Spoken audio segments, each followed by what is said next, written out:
हमारे साथ जेल में थे, उनसे बहुत कुछ सीखा। तो मैं अपनी श्रद्धा सुमन स्वर्गीय पूरनचंद जी को मैं अर्पित करता हूँ। इससे अपनी बात आगे ये कार्यकर्ता सम्मेलन है और आगे की जो लड़ाई है, जितना हम आसान समझ रहे हैं आगे की लड़ाई को, उतना आसान नहीं है। बहुत कठिन लड़ाई है। शिक्षार्थियों के लिए लग रहा है कि ये बहुत आसान लड़ाई है। इस वजह से बहुत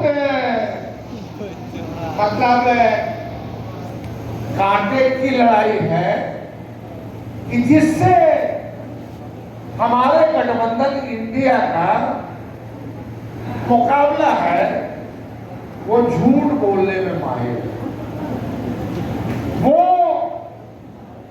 षड्यंत्र रचने में माहिर है, वो अफवाह फैलाने में माहिर है, वो उन्माद फैलाने में माहिर है, वो ईर्षा फैलाने में माहिर है, झूठ बड़ी सफाई से बोलने में माहिर है। और आपने देखा होगा कि इस काम में वो लग गए, इस काम में जब वो लग गए हैं तो उनके कौन कौन नेता कहां केंद्रीय मंत्री, मुख्यमंत्री, पूर्व मंत्री, मंत्री, संतरी, इस प्रदेश के मुख्यमंत्री, उस प्रदेश के मुख्यमंत्री, वो आपके जगह जगह जा रहे हैं। और अगर आप प्रशिक्षित नहीं होइएगा तब उसके झूठ को कैसे काटिएगा। अब लोकसभा का चुनाव ले लीजिए, जो उनका महिला सेल है, वो हमारी मां बहनों के बीच जाके और देवताओं का फोटो लेके मूर्ति रख के अब बात करा के 21 के अपना घरों में न कहिए, इस तरह अपना भगवान के रक्षा करने और सम्मानित से संबंध है बात। हम लोग कहते हैं कि आप अपने देवता का आदर कीजिए, पूजिए। देवता के प्रति आदर रखना, पूजना, या तो हमारा संविधान ने हमको छोड़ दिया। कोई मानने वाले हैं राम को, कृष्ण को, शिव को, पार्वती को, वगैरह वगैरह।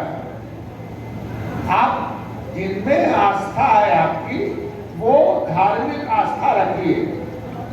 मगर हम अपनी धार्मिक आस्था रखें और दूसरे की धार्मिक आस्था का हम आदर करें।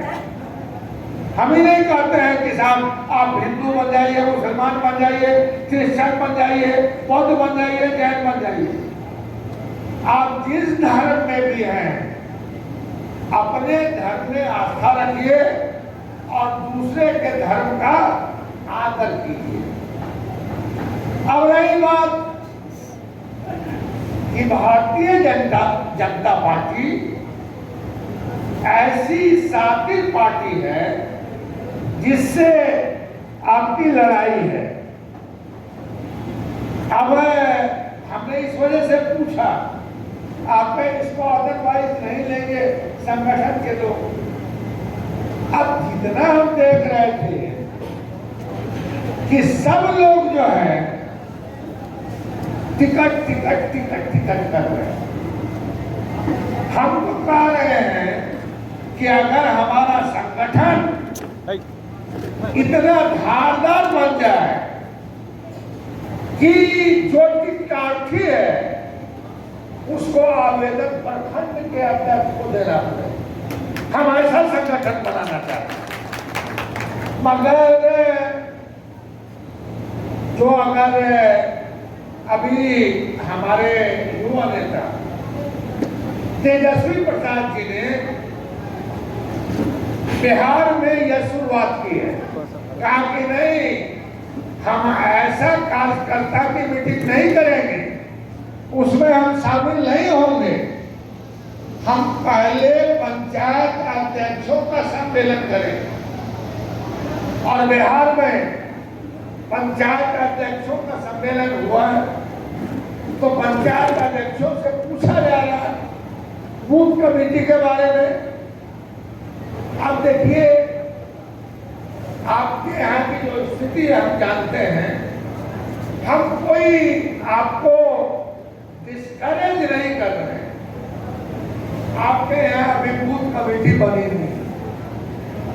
अगर बूथ कमेटी बनी है, हमारे यहाँ भी कुछ लोगों ने कहा कि हमारे यहाँ बूथ कमेटी बनी है,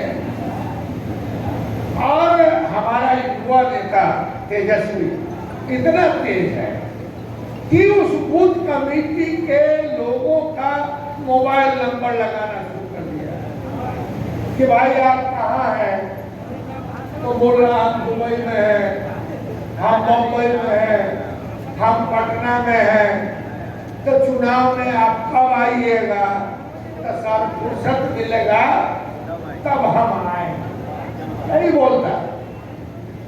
तो अगर इस झारखंड में, ठीक है, हमारा गठबंधन मजबूत है, इंडिया गठबंधन, हमको अपनी हिस्सेदारी चाहिए। हिस्सेदारी के लिए हम जो है सार्वजनिक रूप से किसी भी तरह की बात नहीं करेंगे। हम बात करेंगे अपनी पार्टी में, और पार्टी के नेता या आप फरियाद लेके जाएंगे राष्ट्रीय अध्यक्ष के पास, तेजस्वी जी के पास। अगर चौक चौराहा पर आप अपनी उम्मीदवारी पेश कीजिएगा, हमारा तो कहना है कि जनता में जाइए, उनका बूथ कमेटी बनाइए, कहिए कि भाई इस बार तो पार्टी हमको टास्क दे दिया है कि जिसका बूथ कमेटी सही बनेगा उसके उम्मीदवारी पर पार्टी विचार करेगी। एक ये हमारा कहना था आपको। और अगर ऐसा हो जाएगा तो पंचायत अध्यक्ष को खोजने लगेगा लोग, प्रखंड अध्यक्ष को खोजने लगेगा लोग। और जब पंचायत अध्यक्ष प्रखंड अध्यक्ष को खोजेगा तो इसका मतलब उसकी मर्यादा, उसकी इज्जत बढ़ जाएगी। पार्टी क्या चाहती है? क्या आप ऐसा करेंगे? करने वाले बहुत कम लोग हाथ उठा रहे हैं, समझे कि नहीं? नहीं करने वाले लोग ज्यादा बैठे हुए। नहीं, आपकी जो लड़ाई है भारतीय जनता पार्टी से है, ना आपको उतना पैसा है, ना आपके पास सरकार है केंद्र में, अगल बगल के राज्य में, ये मुख्यमंत्री, वो मुख्यमंत्री, ये केंद्रीय मंत्री आ रहा है, सुविधा का इस्तेमाल कर रहा है। तो हम इनसे जीतेंगे तभी जब हमारा गांव में संगठन मजबूत। अब आपको बता देते हैं कि जब से इसका युग आया मोबाइल का, तो जो बोलता है ये, इसमें वो ज्यादा मजबूत है प्रचार करने में, और हमारा आदमी कम मोबाइल में बात करने वाला है, किसी से पूछते हैं, कहता है कि मोदी जी तो चांद पर चले गए। बोला कि मोदी जी चांद पर चले गए। हमारा एक कार्यकर्ता बड़ा तेज था, कहा कि भैया चांद पर चले गए तो उनको चांदे पे रहने, और चांदे पे वो अगर सरकार उठार बनाए तो समझिए इस दुनिया से उस दुनिया में भी वो अपना काम करें। मगर ये जो आदमी तेज तर्रार होगा वही बोलेगा। हम तो कहते हैं कि इलेक्शन तक कुछ आदमी को जिम्मेदारी दे दीजिए मोबाइल का अब वो बताए। हम तो कहते हैं कि अगर आप देखना बंद कर दें तो बहुत तरह के फ्रेब जाल से आप निकल जाइएगा, नहीं तो आप ही पूछते रहिएगा कि क्या सिद्दीकी साहब वहाँ हिंदू मुस्लिम ये हो गया है, फलना में ये हो गया है, फलना में ये हो गया वगैरह। चूंकि उसमें जाना एक इम्पोर्टेंट मीटिंग है, मैं विस्तार से आपको इतना ही कहूँगा कि हमारे यहाँ एक आदमी है तो एकदम अंगूठा था, मगर वो सोशलिस्ट पार्टी का पुराना मेंबर था। तो हमारे एरिया में मैथिली बोलता है तो जो हमारा विरोधी था तो मर गया वो बल्लभ भाई। तो उन्होंने कहा बल्लभ पंथी को कि बल्लभ भाई अब तो हम लोग जो है एक हो गए, अब का कमल का युग है, हिंदू का सवाल है और अब हम लोग एक हो गए तो अब तो हम लोग एक में वोट करेंगे कमल। अब आप कभी सोच नहीं सकते, उस जाहिल आदमी ने कहा कि जब हम एक हो गए, एक हिंदू हो गए, तब तो हमारे बेटा के शादी आपकी बेटी से होना चाहिए। ये बोला तो बोला कि ये क्या बोलते हैं, तो कहीं जब बेटा बेटी का रिश्ता एक होगा तब गठबंधन ठीक होगा। तो इस तरह का आदमी आपको निकालने की जरूरत है। आप कभी भी समाज छोड़ दीजिए, भाई भाई में अगर घर में मिल्लत नहीं है, भाई भाई में झगड़ा है, तो एक दूसरा भाई सोचता है कि चल भाई इस झगड़ा से मुक्त हो, चल कमावेला कलकत्ता दिल्ली नहीं, या नहीं तो भाई केस मुकदमा लड़ जाता है। उसी तरह कि जब जो तत्व हिंदू मुसलमान करने वाला है, उन्माद फैलाने वाला है, तनाव फैलाने वाला है, उसके पास कोई एजेंडा नहीं। अब उसके पास एजेंडा है विकास का, उसके पास एजेंडा है गरीब का, उसके पास एजेंडा है आरक्षण का, उसके पास एजेंडा है दलित का, उसके पास एजेंडा है गांव का। तो गांव में 10 आदमी को जोड़ के जय जय श्री राम एगो मंदिर बना के और आपी से झाल बजवा रहा है जी। हमारा कहने का मतलब है कि आप इसमें सफल होइएगा तभी। मैं अंत में अपनी बात खत्म करता हूं और अपने पार्टी के नेताओं को ये बता देता हूं कि जो हमारे नेता राष्ट्रीय अध्यक्ष लालू प्रसाद यादव जी को का निर्देश है, तेजस्वी का निर्देश है, उस निर्देश के हिसाब से पार्टी को ढाली। अब तो बहुत लोग पढ़े लिखे लोग आए हैं पार्टी में। जब लालू जी 90 में मुख्यमंत्री हुए थे तो पुराने लोग थे, मगर उस वक्त अगर कोई आदमी झारखंड में भी, रांची में, हजारीबाग में, लोहरदगा में, कहीं भी किसी भी तरह का हिंदू मुस्लिम का उन्माद उठाता था तो लालू जी मुख्यमंत्री के नाते कैंप करते थे।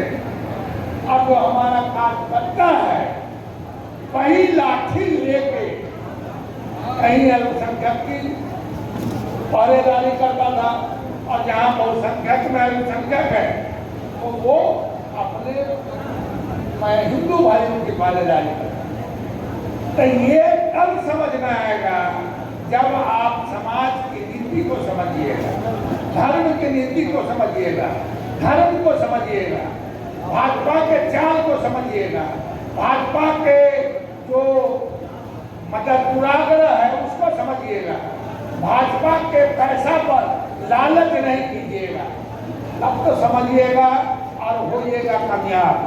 ध्यान रखिए, हमें पूरा विश्वास है कि हमारा गठबंधन होगा कामयाब एक दिन, चुनाव के दिन। और चुनाव के दिन हमको आपको ये गांठ मांगी। और अभी तो कुछ कह रहा था कि हमारा टिकटवा नहीं मिलता तो हम चले गए वोट। तो हम कहते भैया अगर आपका सेटलमेंट है उधर तो आप पहले ही चले जाइए। हमारे यहाँ जो बचेगा वही चुनाव लड़ेगा, वही जीतेगा, याद रखें।